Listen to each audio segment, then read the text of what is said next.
You are listening to the Fly the W podcast. It's season 2. It's episode number 42. The Cubs are 10 games under. Don't forget to listen, download, review. Most importantly, subscribe to our podcast. Follow us on the socials. Fly the W670 on Twitter and Instagram. Fly the W on Facebook, or email us at flythew670@gmail.com. Crawly, I don't even have to ask how you are, but as I see you on the other side of the world in the room here that we are podcasting in, I see that you have your Cubs Grateful Dead hat on. So hopefully you will get by, my friend. I think we will all get by. I will be going to Dead & Company down at Wrigley Field. So if you're in the area, please, I'll be around and you'll see me. But man, nothing worse than a West Coast swing that's this bad. Like, not only do you have to sit there and you're stuck watching bad baseball, but then you get no sleep. So this is just doing it all night long, right? Just absolutely maddening. No day games. Do they not believe in day baseball on the West Coast? I don't know. They're heathens. They don't understand what God intended with baseball, day baseball. But no, apparently they don't. No. All right, Crawly, let's go through this because this is what we do. Let's talk about what happened with the Cubs and the Angels. I don't think either one of us predicted that the Cubs would get swept, but you did say that you were not liking how the pitching matchups lined up. But I don't think this was really the pitching. I think this is all about the hitting. Yeah, I thought the Cubs would take one game out of the 3, but they didn't end up taking any of them. And yeah, this was really more of an offense problem. And so, the Cubs lost game 1. Hayden Wesneski on the mound versus Tyler Anderson. They lose 7-4. This was a tale of 2 games, the first half of the game and the second half of the game. I thought in the first half, the Cubs looked good. Hayden Wesneski made his first start since being optioned to AAA. I thought he did a great job mixing his pitches, using the fastball, sweeper, and sinker to keep the Angels off balance. Through the first 4 innings, he just gave up a walk to Mike Trout and a home run to Ohtani in the 4th. I mean, that, you're going to give up home runs to Ohtani. I don't get mad about that stuff. The Ohtani home run was on a cutter, and it wasn't even that bad of a pitch. He hit it, right over the glove of Seiya Suzuki. Originally, it wasn't even called a home run, but overturned on replay. He struck out 3 in the first 4 innings. And offensively, the Cubs jumped all over Tyler Anderson in the second inning. Seiya singled and Jan doubled to start off the second. And then with 1 out, Mike Tauchman hit a single to make it 2-0. Patrick Wisdom walk and Matt Mervis in the middle of an 0-for-17 slump doubles to make it 4-0. And you're feeling good, right, Dustin? I was feeling excellent. I was feeling really good. I loved what we saw from Hayden Wesneski. Loved it, but wasn't meant to be. Nope. Bottom of the 5th, everything falls apart. Brandon Drury doubles. Gio Urshela hit by a pitch, putting 2 on with no outs. Hayden got Mickey Mornick to line out, but then Luis Rengifo, who was a pain all week, hit a ball that went off the glove of Matt Mervis. That should have been an out. That loaded the bases with 1 out. And then Wesneski throws a wild pitch to Taylor Ward. Looks like Gomes could have gotten Drury at home. Ball kind of ricocheted off the back right back to Gomes, but he fumbled it. And so that run made it 4-2. He struck out Ward, and the Cubs still had the lead with 2 outs. But with lefty Shohei Ohtani coming up to hit, David Ross goes to his lefty out of the pen, Brandon Hughes. What does Hughes do? He walks him to load the bases. So the one guy that Hughes is tasked with really getting out. This is the guy you got to get out. You still got the lead.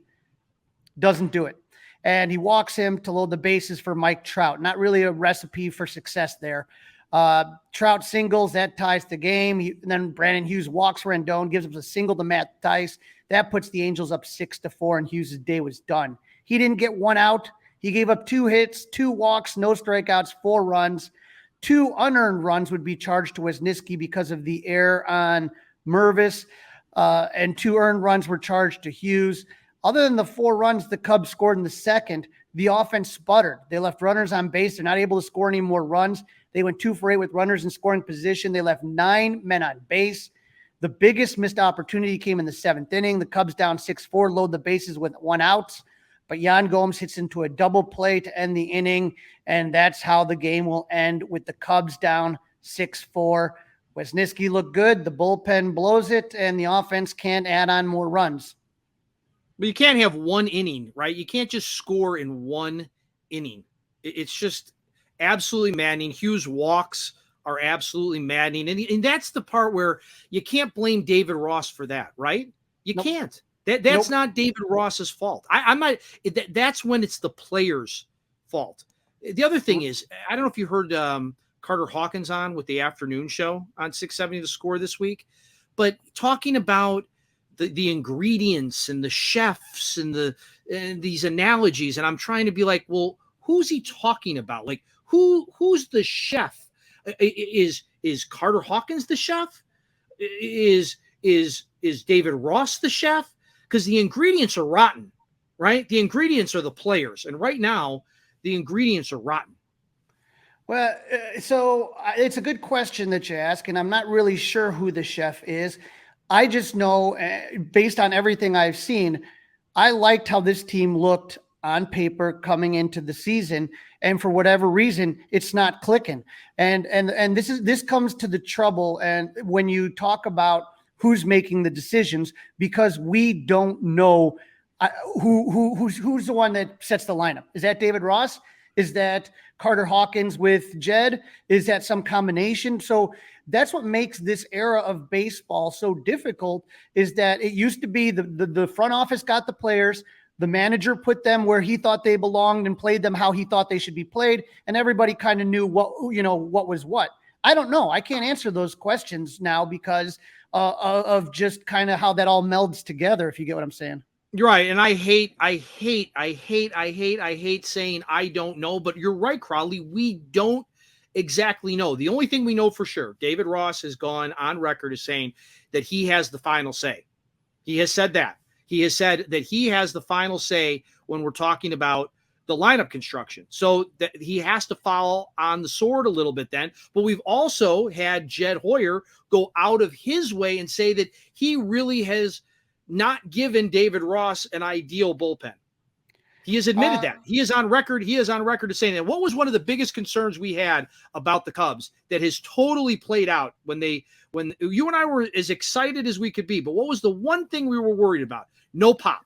Absolutely no pop. And Seiya Suzuki's not. Do you think Seiya Suzuki's going to hit 20 home runs this year? Nope. And the only who's going to do, if one guy is to hit 20 or more home runs, who's it going to be? I would say Patrick Wisdom still, but that's if. And how many strikeouts is it going to take? It's like the old Tootsie Roll. How many licks does it take to get how many strikeouts is it going to take in order for Patrick Wisdom to get to 20 home runs? How about your number 3 hitter, Patrick, or Ian Happ is your number 3 hitter, and he hasn't had a home run in over a month. Right. That's a problem. Who are you going to bat third? Who would you rather see bat third? I don't, and that's the trouble. They don't have a guy, right? They don't have a guy. And I know we'll get into it in a later segment in the podcast, but I've got some thoughts on at least what to do in the short term. It's a little tiny Band-Aid. It's a little tiny Band-Aid, but I have an idea.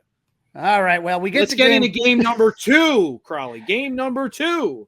Jameson Taillon versus Jaime Barria. The Cubs lose 6-2. Offense continues to sputter away as Jamie Barria made his 3rd start of the season and dominated for the first 4 innings. Other than a 2-out walk by Ian Happ in the first, the Cubs didn't have a single base runner.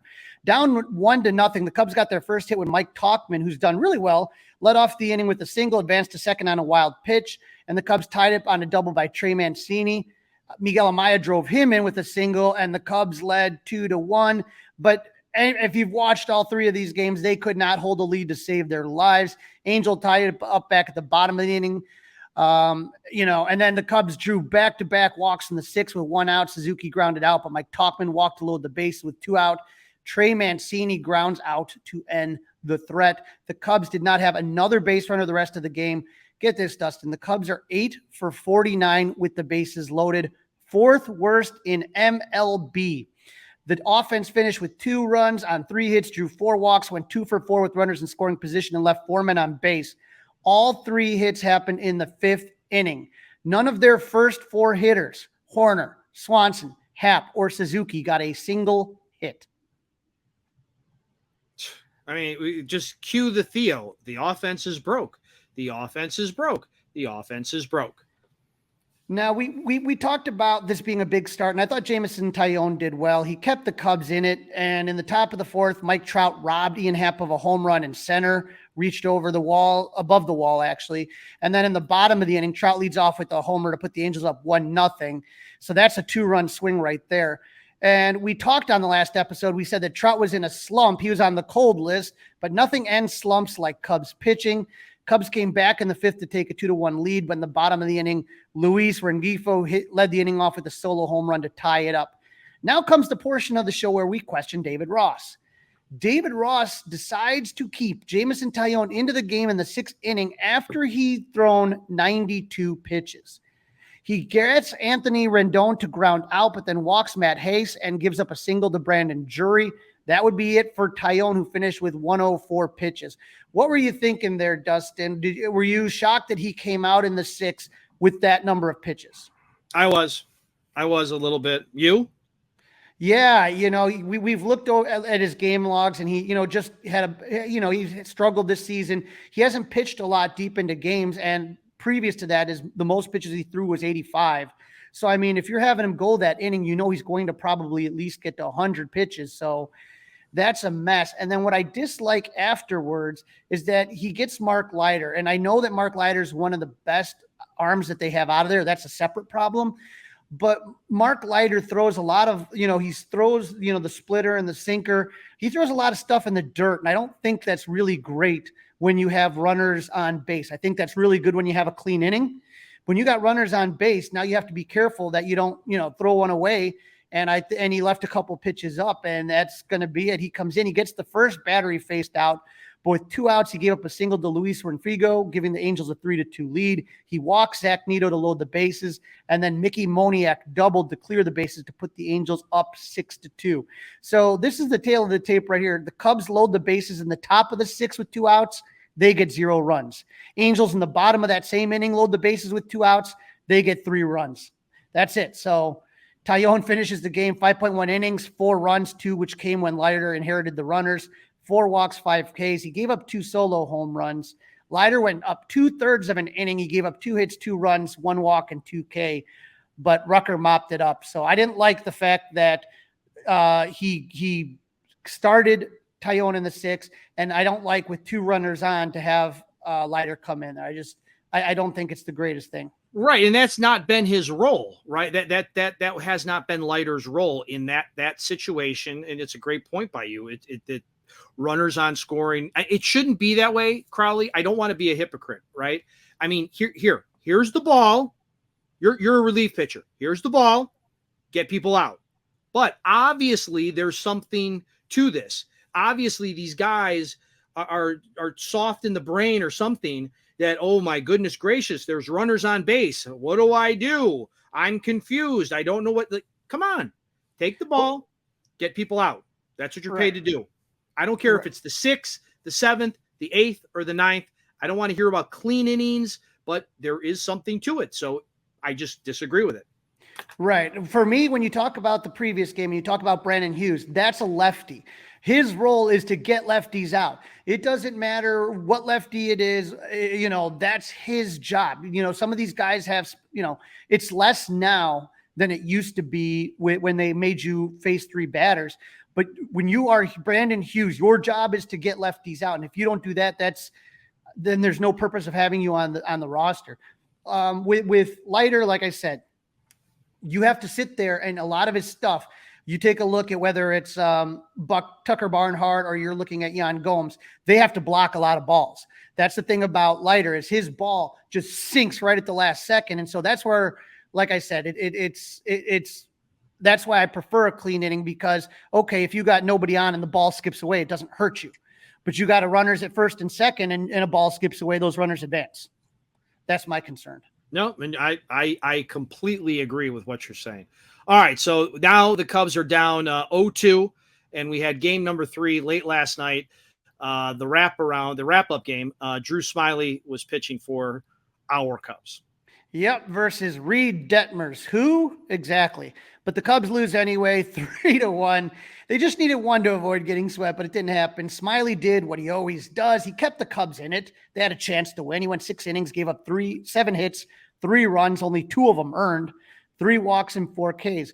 So if your starter gives you, that many innings, 6 innings, and he gives up only 2 earned runs, that you're right in it, man. And the Cubs jumped out to a 1-0 lead in the top of the second.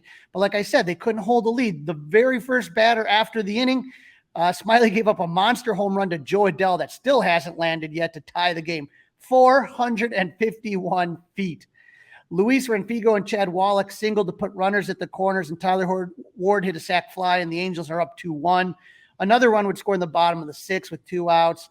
Zach Nato would single, and Tyler Ward walk. They attempt a double steal, and Yan Gomes throws it away, allowing Nato to score, and the Cubs were down 3-1.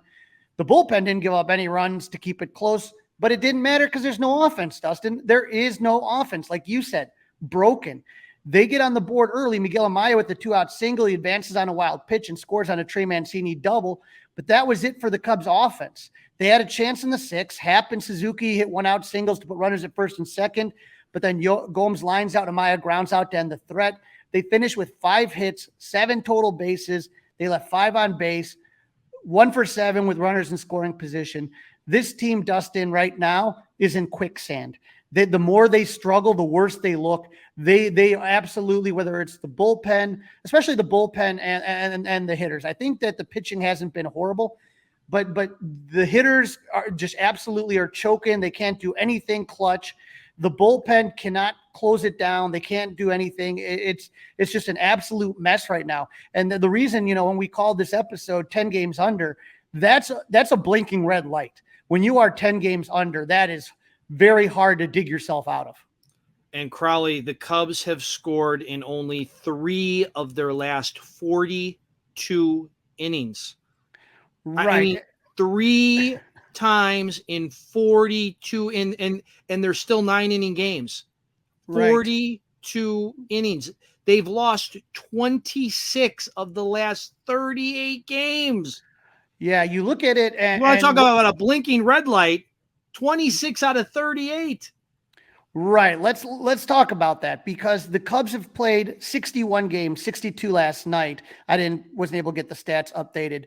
But if you look at the first 31 games, the Cubs were 15-16 compared to the last 30, where they're 11-19. I'm going to put some numbers up here for the people that are watching on 670 The Score. You can subscribe to our YouTube channel. But if you take a look in the first 31 games, the Cubs averaged 270.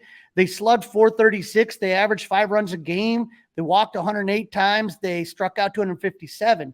In the last 30 games, they have a 221 average. Their on base is 312. They slugged 358. They're only averaging 3.6 runs a game. They're drawing more walks, but they are striking out more as well. Look at that number. Look at that. 312 compared to 257. Yeah. Mm-hmm. And then when you take a look at the pitching, the ERA is over a full run higher. Okay, they're pitching 10 innings less. They gave up 108 runs in the first 31 games, up compared to 142 now. They're walking more. They're striking out less batters.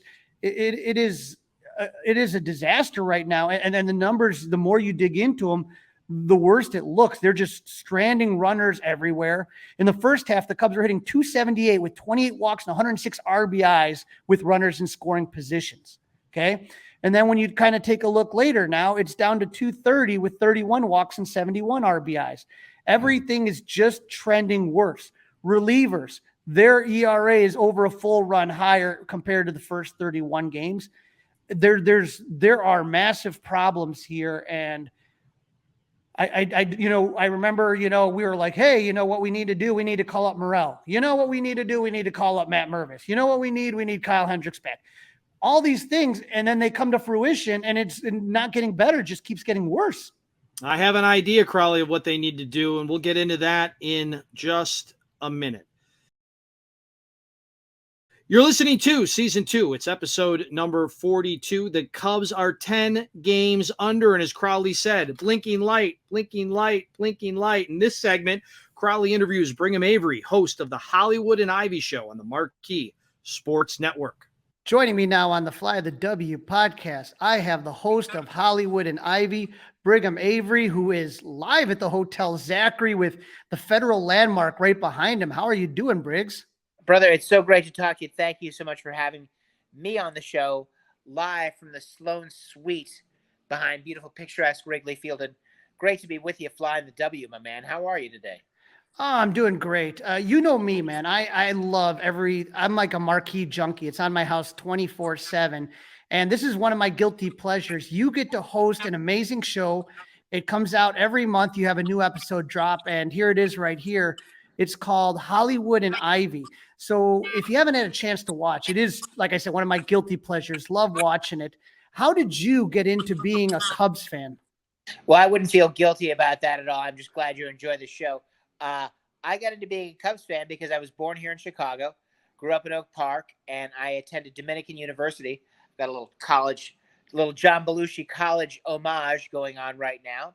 And I have a Cubs fan because I'm from Chicago and grown up loving the Cubs, watching the images and just falling in love with everything Cubby. That's what I'm about. And so you said you went to Dominican University and you studied broadcasting. Is that right? I studied corporate communications, which is a little bit. I kind of did broadcasting. I made my own path when I lived in Southern California, so I kind of found my own opportunities. I worked for the Walt Disney Company. I worked for a company called Anaheim Sports Incorporated, which owned the Angels and the Ducks, and have done some work for KLAA out there in LA and all kinds of stuff in that world. So I kind of made my own path to broadcasting in Southern California, but have always had roots in Chicago and roots in my heart loving the Cubs.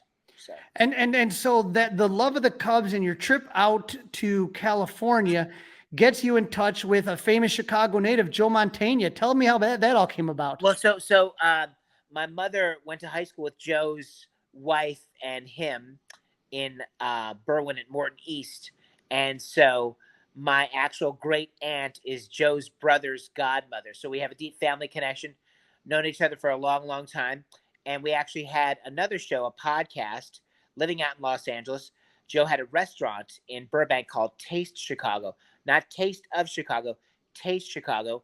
And I had a podcast that we recorded live at Joe's place on August 28th, 2016, right when the Cubs were in the midst of the playoff run. So he came on as Fat Tony and made a decree, an edict, if you will, and said if the Cubs didn't win this year, there'd be a no cement shoe shortage for the umpire. So we kind of give ourselves street credit for that. And that moment, my man, I kind of realized that I could, in fact, have this show and share the chemistry of Cub fans, share the passion, the pain, the joy, the suffering that was being a Cub fan. And so I kind of realized that when I spoke to Joe that day.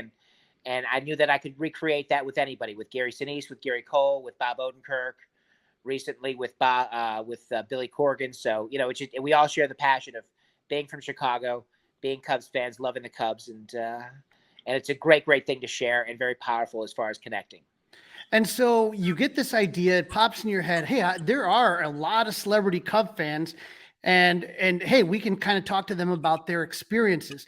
Tell me about that first episode. Who was the first guest you ever had on Hollywood and Marquee? It was Joe Montana, and the Marquee Sports Network partnered up with us, and it's been an amazing partnership with them. Love all the people over there. It's a great bunch of people.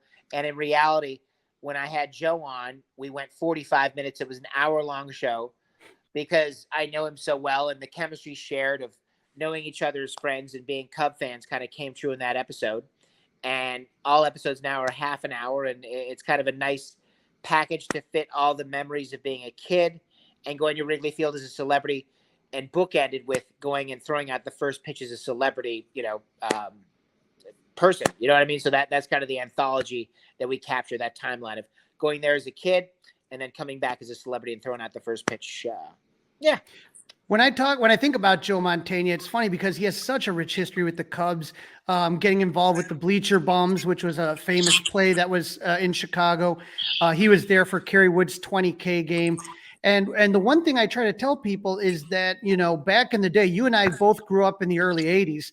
There was no night games at Wrigley Field. So for the artistic community, for people like musicians and actors who do a lot of their work at night in the evening, well, that was always a great getaway is you go to the Cubs game during the day, and then at night, you do your gig, whether it's a stand-up gig, whether it's Second City, whether it's Steppenwolf Theater. And you think about all these guys that have kind of passed through Chicago and that love of everything Cubs. is with them. And that's the one thing I've noticed on your show is that whether, like you said, whether you're talking about Bob Odenkirk, whether you're talking about Gary Sinise, Gary Cole, all these guys, they have such an attachment to the Cubs that even though they may be out in Hollywood all the time, their heart's still at Wrigley Field. What happens is, and Bob Odenkirk really broke it down, he said that as you grow up in Chicago and the Cubs playing day baseball, for our generation, as a kid growing up, you go to the pool during the day in the morning and probably have lunch, and then you get back home about 1:30, 2 o'clock, and the game's already started, and you sit in front of the TV, and you let the chlorine soak off you, and you've got a towel wrapped around you, maybe still in your bathing suit, but you sit there in a nice cool room, cooling off, and you take in the image of Wrigley Field, the sounds of Harry Carey and Steve Stone's voice, the beautiful pictures around the green ivy, the blue sky, everything, and it gets in you. And doing that day after day throughout the summer, sitting down, relaxing, kind of just taking it all in, that builds this lovely loyalty. It's the picturesque beauty that inspires and makes you really a passionate, loyal fan. That the loyalty is the beauty of the Cubs in Wrigley Field, and everyone had that growing up before the lights. And something else interesting about Joe Montana is he actually penned an article describing what a Cub fan would feel like on 8/8/88 while he was in New York doing a play with Madonna called Plow the Line. He was asked by the New York Times on his day off to write an article about how a lifelong, dedicated, devout Cub fan would feel, in essence, about the night game at Wrigley Field and gaining lights and losing day baseball. So it's a beautiful article. He wrote that as well. So yes, absolutely, sir. Very many connections and synergy with Joe Montana and the Cubs. And I will tell you as well, the one thing I enjoy about watching this show is you just seem to have like a photographic memory. And I was watching this when you had Jim Belushi on, the great Jim Belushi. He's been on tons of TV and movies, and Jim's always been a big Chicago fan, and he's always kind of incorporated that in whatever projects he's doing. But when you guys were talking about like the movie About Last Night, I just thought that was just great stuff. And wasn't it awesome when he talked about when he was having an argument with the director of About Last Night, because he said, I'm telling Rob Lowe, listen, go along with me, Rob. I know where the laughs land. Isn't that profound just to hear him say that? And really a lot of unique perspective. And just really where that comes from, Crawly, is the fact that I grew up watching K-9 and Taking Care of Business and Red Heat and all those movies. That was kind of my heyday, So it's a wonderful thing. And as I'm up here, in this beautiful suite, the timing couldn't be any better because I've got the Marquee Sports Network on in the background, and look what just happened to come on right now. I think this is the Billy Corgan episode is on in the background right now. So yay for the Marquee Sports Network, and hello to everybody out there: Mike McCarthy, Allison Bertucci, all the great folks, Alex Wilcox, and our advertisers too. The Salsa King of Chicago's got amazing salsa. It's so good. You swore I came from Southern California. But Marty, I love you. And just all the people that have been a part of this. I'm kind of compelled right now as I see this in the background, this beautiful suite behind Wrigley Field. And, what's that Hall & Oates song? You make my dreams come true. So I felt that. So I wanted to share that and thank a lot of the fine folks that have believed in me and believed in the show. And you too, Crawly. Thank you for having me on. Yeah, man. And that's the cool thing is that is the latest episode. So if you that's the cool thing about Marquee is if you miss it, you can always come back and catch it. But Billy Corgan was a guy when I was in high school. It was so exciting because, the grunge movement was happening out in Seattle, but there was a music scene here and Smashing Pumpkins coming out with Gish. And then obviously the big one, Siamese Dream. And then later on Melancholy and the Infinite Sadness. I mean, I remember he had, cut his teeth through the Metro. And then when Siamese Dream dropped, they had this huge show at the Aragon. I want to say 1993, I want to say that I was at, and it was just phenomenal. But I've gotten to know Billy over the years. And then from watching your show, there's clearly a passion that Billy Corgan has about being a Cub fan. And it really comes out in the episode. It's a unique passion, absolutely, and very shared and very specific because I will tell you about my experience.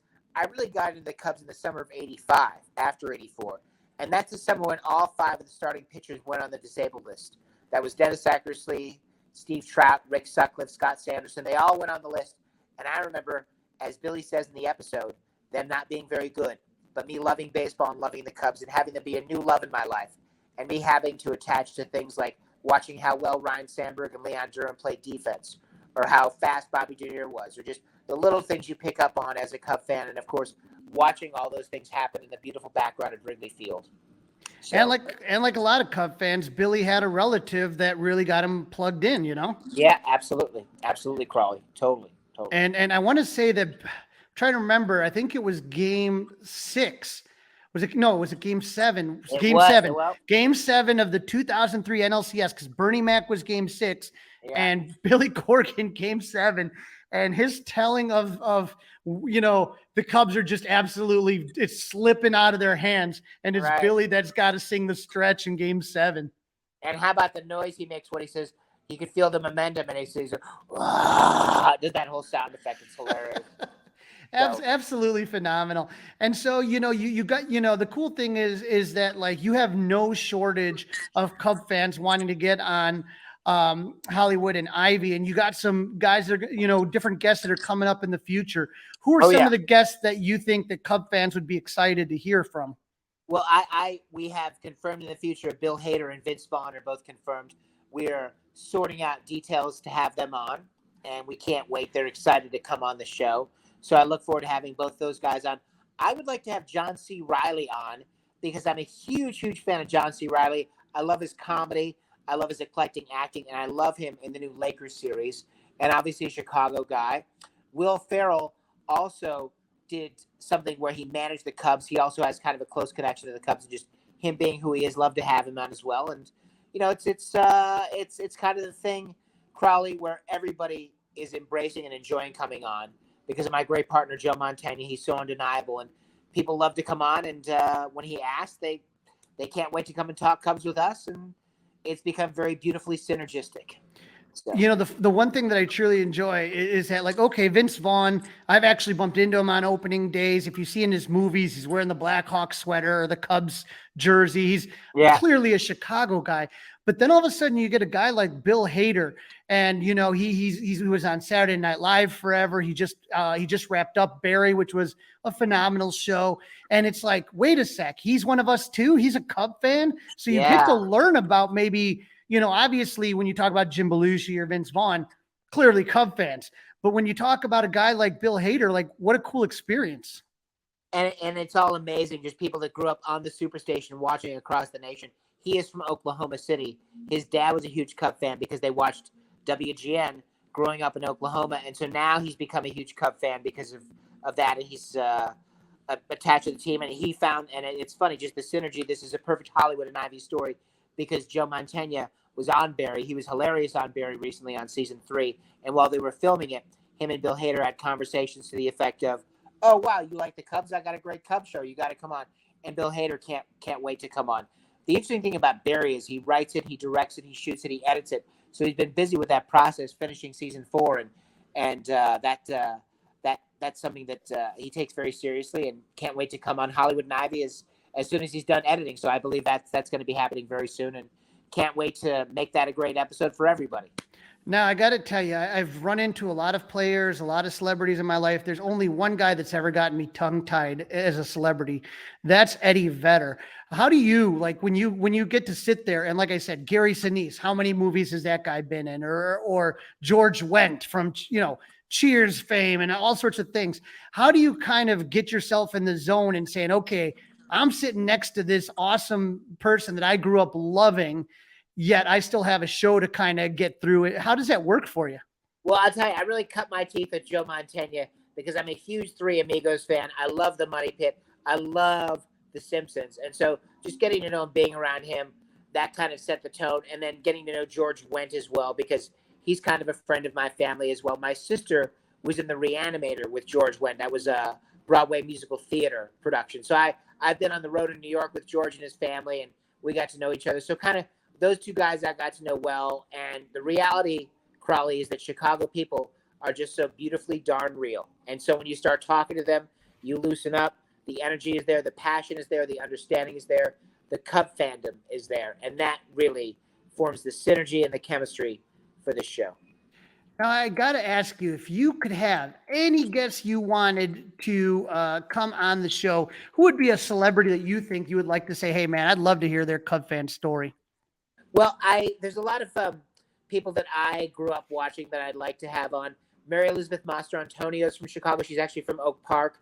She was in The Color of Money. She was in Robin Hood, Prince of Thieves. Jamie Gertz, who was in The Lost Boy, also a Chicago native, grew up. She now owns part of the Atlanta Hawks. So I'd like to have more female perspective on the show. That would be great. And Bill Murray, I'd love to have him as well. Obviously, he's kind of the grand crown jewel of Cub fans. Not like we're all grand crown jewels ourselves, but Bill Murray, we've known about him for such a long time and such an icon. And growing up with Ghostbusters and Stripes and Caddyshack, the way we all did, Crawly, he's kind of the top of the list, number one, and I'm confident we'll get him.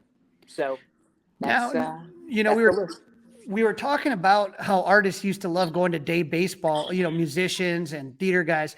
And the one guy I would love to maybe have you see on one day is Jimmy Buffett. And there's a famous story about Steve Goodman. Steve Goodman wrote The City of New Orleans and Go Cubs Go. And the thing with Steve Goodman is that he was kind of like when different artists used to kind of come through and tour, people would stop by at his apartment and kind of hang out with them. And there was a theater, the Old Town Theater, and it was where kind of a lot of different artists come. And Jimmy Buffett, when he was really, nobody, he stayed with Steve Goodman and they would go to games and this and that. Well, as you and I were talking about like 84, Steve Goodman got really sick, unfortunately, in 1984. And the plan was in the very first playoff game since 1945 to have Steve Goodman do the anthem. And unfortunately, he passed away before.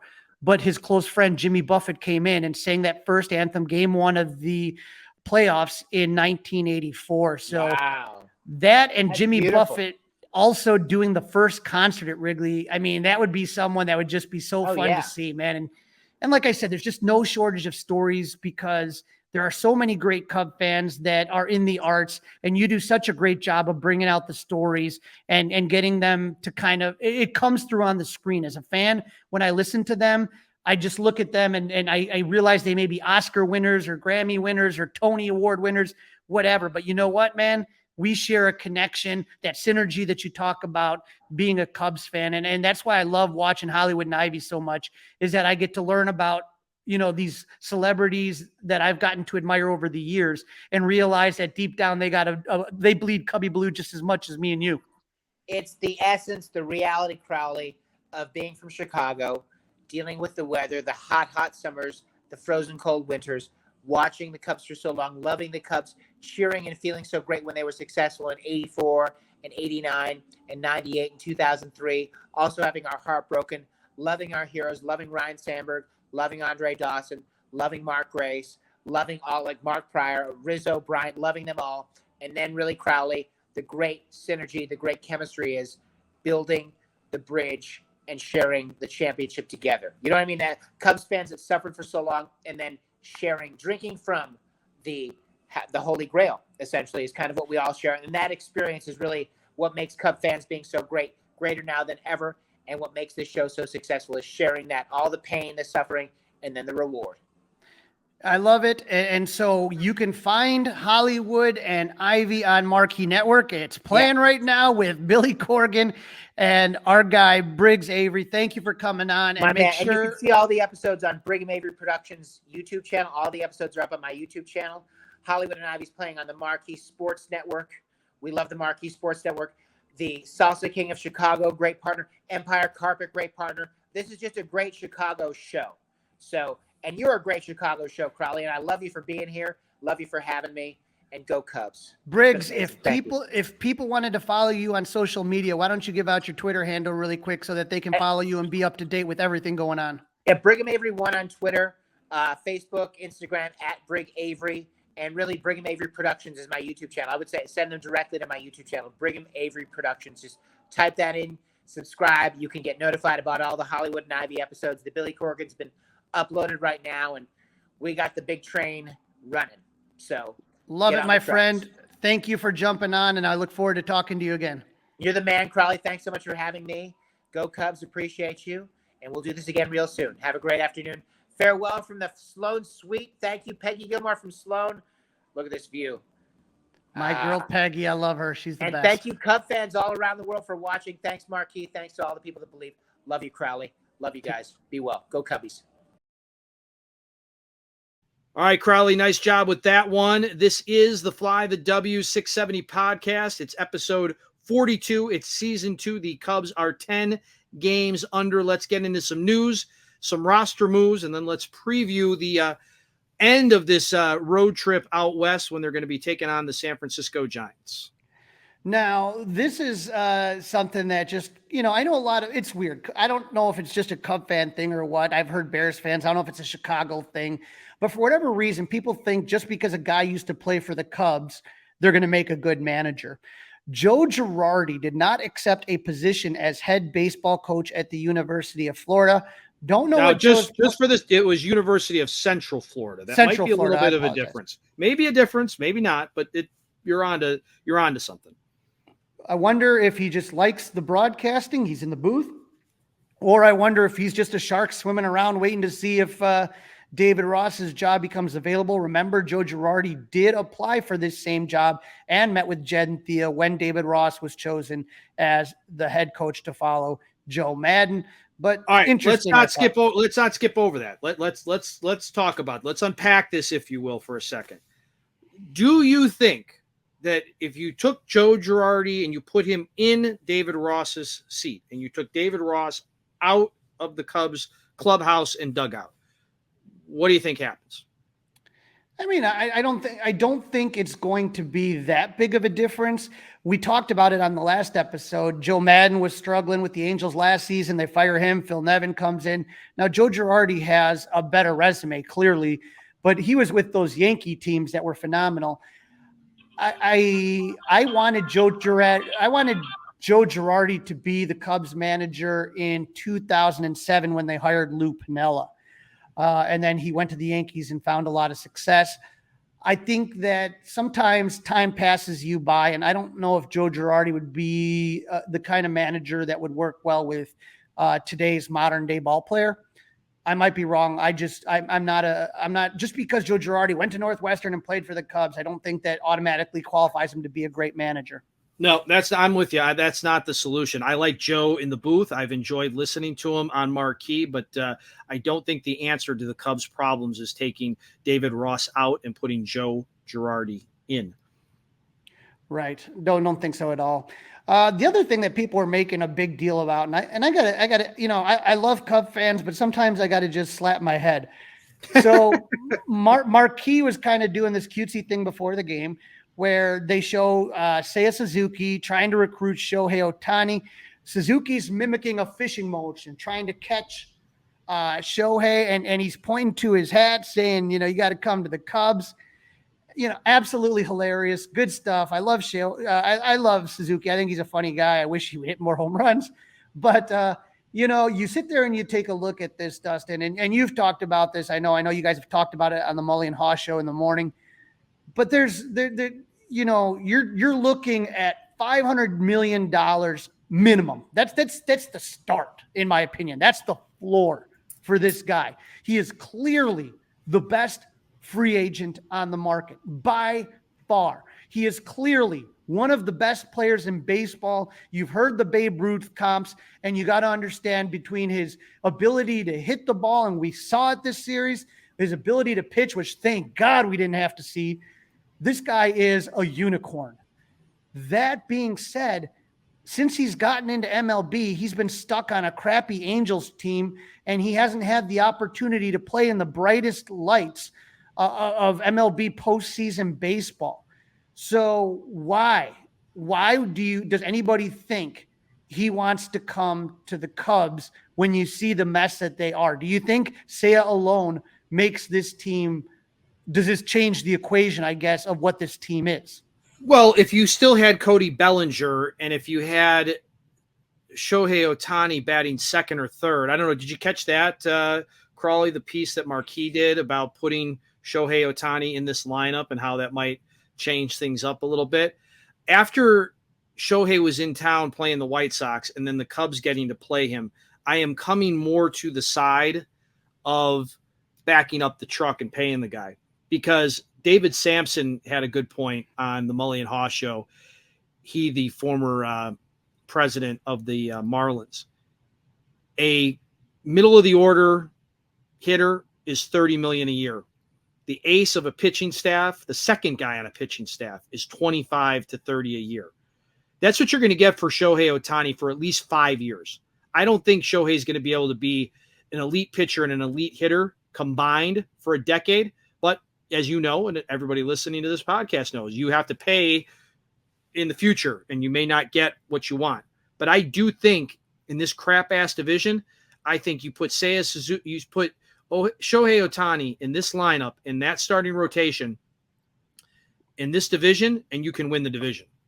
Right, but the way I look at it is everybody is going to be backing up the truck to try to get Shohei Ohtani. The Cubs are not the only one. So Shohei's going to have, I guess it's how far are you willing to go, right? If you say 500 is the floor, okay? If you say 500 is the floor, what's the ceiling? Don't know. And that's the thing, though, is if you're Shohei Ohtani and you have your choice of teams, and let's say, another team that maybe is in better position than the Cubs as far as current roster construction offers him similar or slightly less. Is Shohei the kind of guy that is going to want to try to win a championship? Obviously, you and I, we don't get to watch a ton of Angels baseball. This has been a pain in the ass all week with this West Coast games. But watching him in the World Baseball Classic, right away to myself, I said, this is a guy that wants to win. That means everything to him.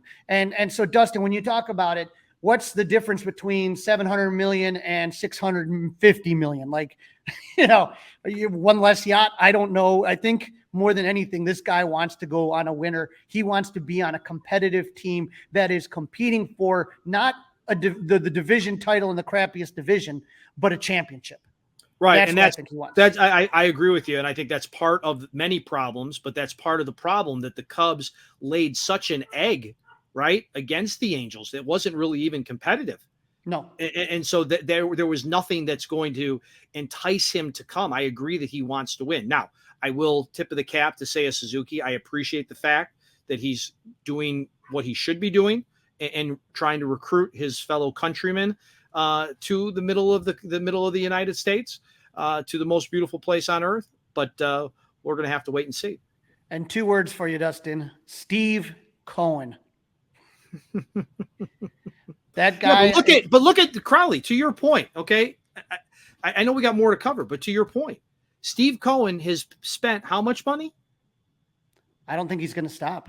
But how much has he spent?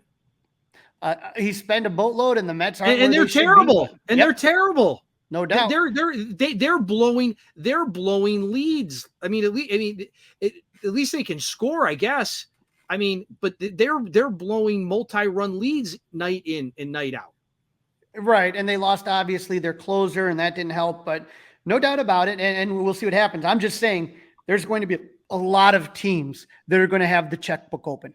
Oh, no doubt about that. All right, let's talk about the roster. Let's talk about some injury report, and then I will tell you what I would do to, I think, help this roster, especially this weekend. Well, I know everyone's sad. Edwin Rios went on the IL with a groin injury. I don't know if any Cub fan could pick him out of a lineup right now. Michael Rucker was called back up. Justin Steele had a touch and field session the other day. What does that mean, by the way? What does that touch and feel session? I mean, that sounds like something like, Roosevelt Road in a strip mall, a touch and feel session. I have no idea. My guess is just I've never seen that. I'm like, what exactly is a touch and feel session? My guess is he picked up a baseball, threw it around for a little bit. I don't know why they wouldn't just say he played catch from 15 feet or 20 feet or something. I have no idea. All the time. He plans to play catch. What is this? I mean, I almost feel goofy in a week or so asking Tommy Hotovy. Tommy, could you please explain touch and feel session to us? I think you should. I think it's a good question. David Ross said he's on track to start on June 17th. That would be against Baltimore. So let's wait and see.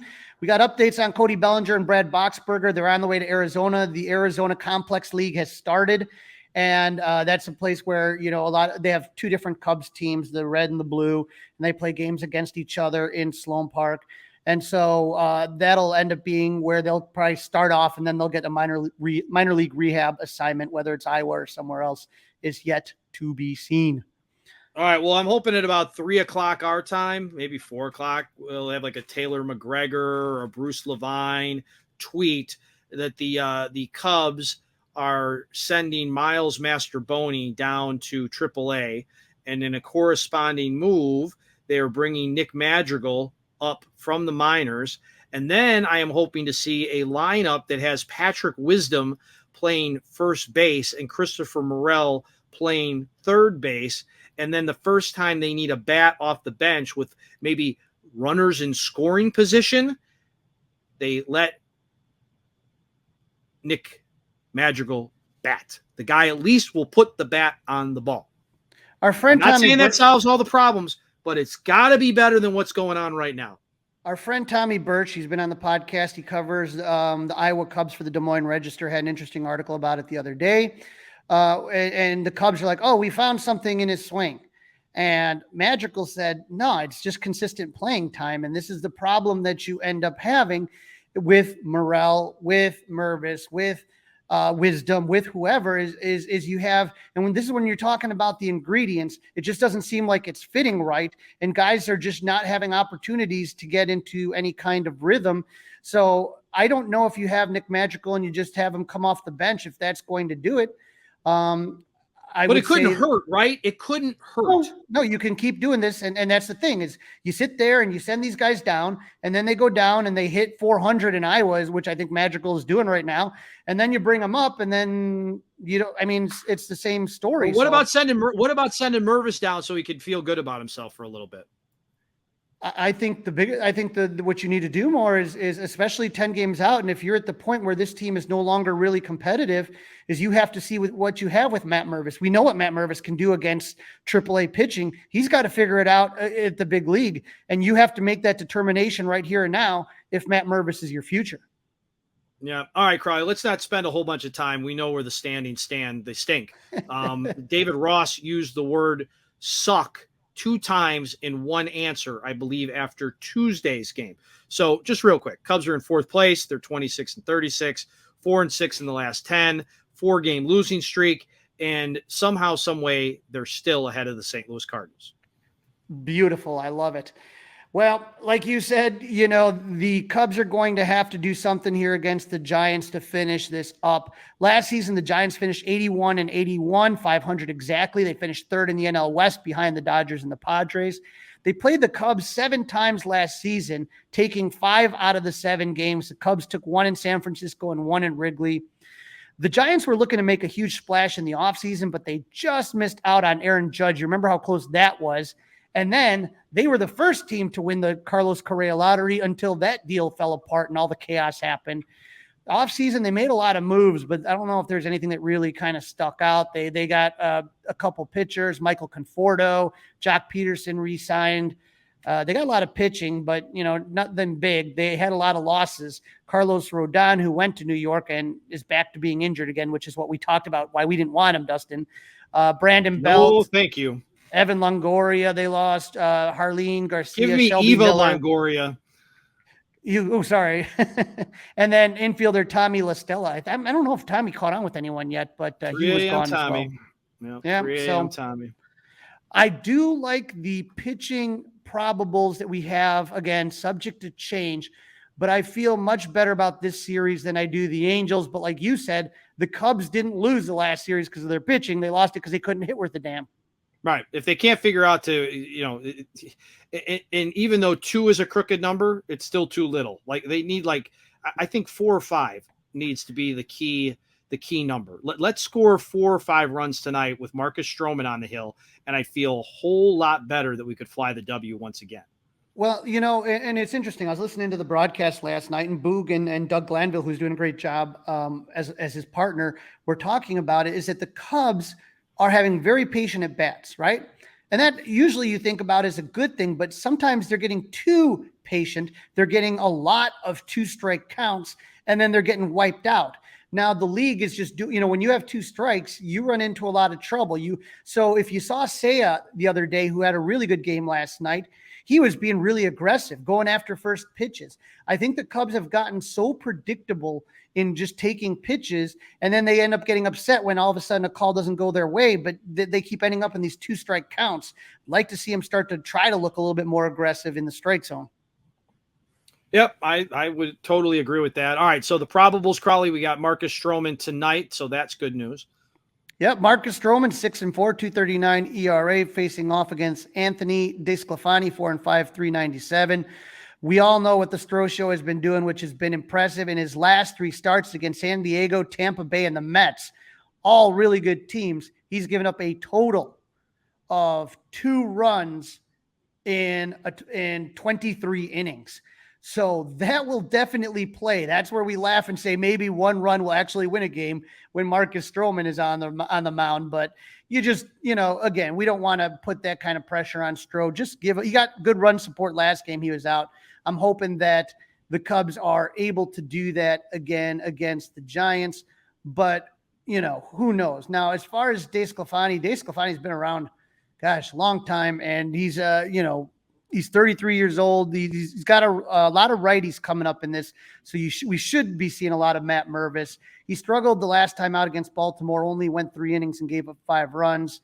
Against Pittsburgh, he did a lot better, went 7 innings, gave up 3 runs. And against Minnesota, he went 5 innings and gave up 4 runs. So he's definitely a guy that you can score some runs off of, but I just don't know with this Cubs offense. Now, you never know. And then we've got Kyle Hendricks, right? He's coming around, right? I really liked his last outing. Yeah, you sometimes that last outing he had, we didn't have a chance to talk about it because of the night game going into a night game and all this other stuff. He got David Ross got thrown out. Phil Cuzzi had an awful strike zone, and the Cubs made some mistakes. But he went 6 innings, gave up 6 hits, 4 earned runs. But it was just, like I said, I don't like to blame umpires, but it really affected the outcome of this game.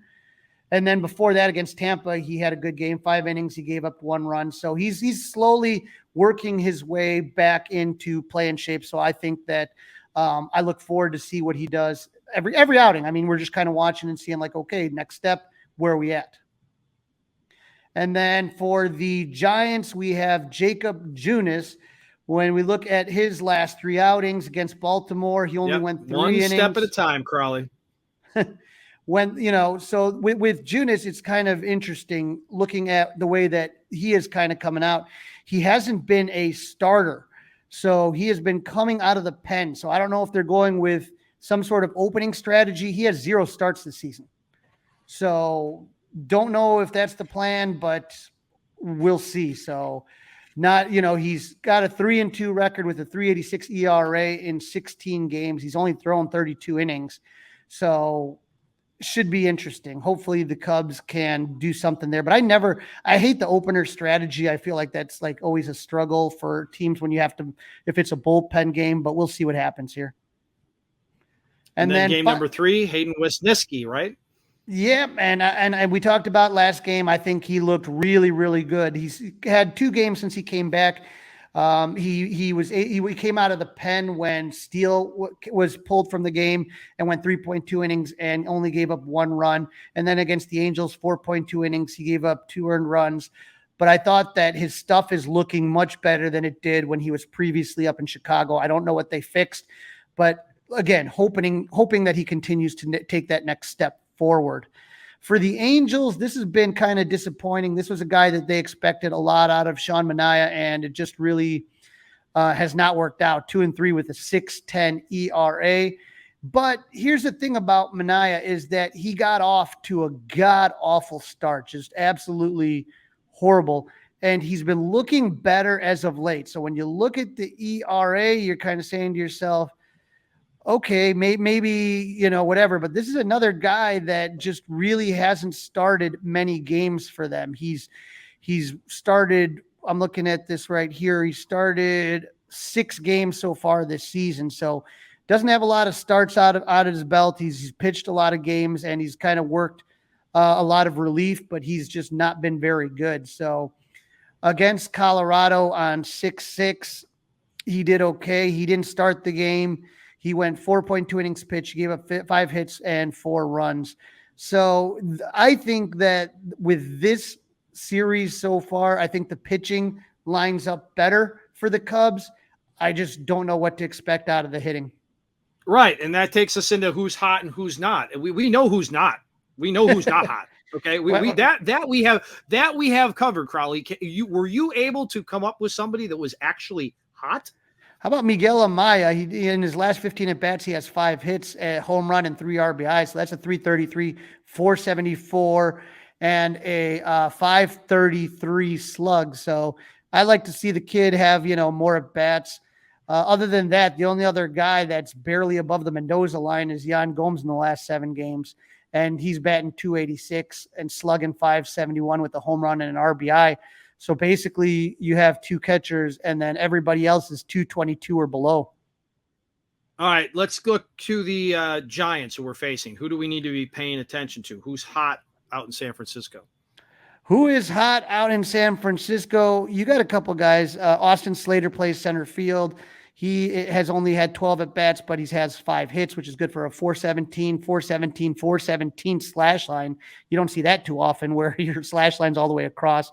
Lamont Wade is a first baseman for the Giants. He's 7 for his last 18 with 3 RBIs, 289, 520, and 586. For the not, old friend Jock Peterson, 2 for his last 11, slashing 182, 357, slugging 182. So not a lot of power there. And they have a left fielder, Mitch Heringer, who is 2 for his last 18 with no home runs, 1 RBI, slashing 111, 273, 167. All right, Crawly, prediction time. You just said you liked how the pitching lined up, but of course we have no idea what to expect from the offense. So what do you think is going to happen over the next 3 days in San Francisco for the Cubs? I'm going to go out on a limb here. I'm going out on a limb here. Crawly, you're killing me with the sigh. I'm going with because, like I said, I like the pitching matchups. I think they favor the Cubs, but it's like, again, you put all the pressure on the pitchers and the bullpen when you can't score more than 1 or 2 runs. So I'm going to go with the Cubs taking 2 out of 3. I'm going to gamble a little bit here. I don't feel very comfortable with it, but I think I'm hoping for a good end to the road trip. I love Stroman on the mound against DeSclafani. And then with Hendricks and Wesniewski, I think, like I said, Sean Manaea has been hot garbage, and then Hayden has looked better. So I feel like you have 2 chances to win a game, games 2 or 3, based on the pitching matchups. I hate to say this. I said it a lot last summer, Crawly. I'm going to say it again.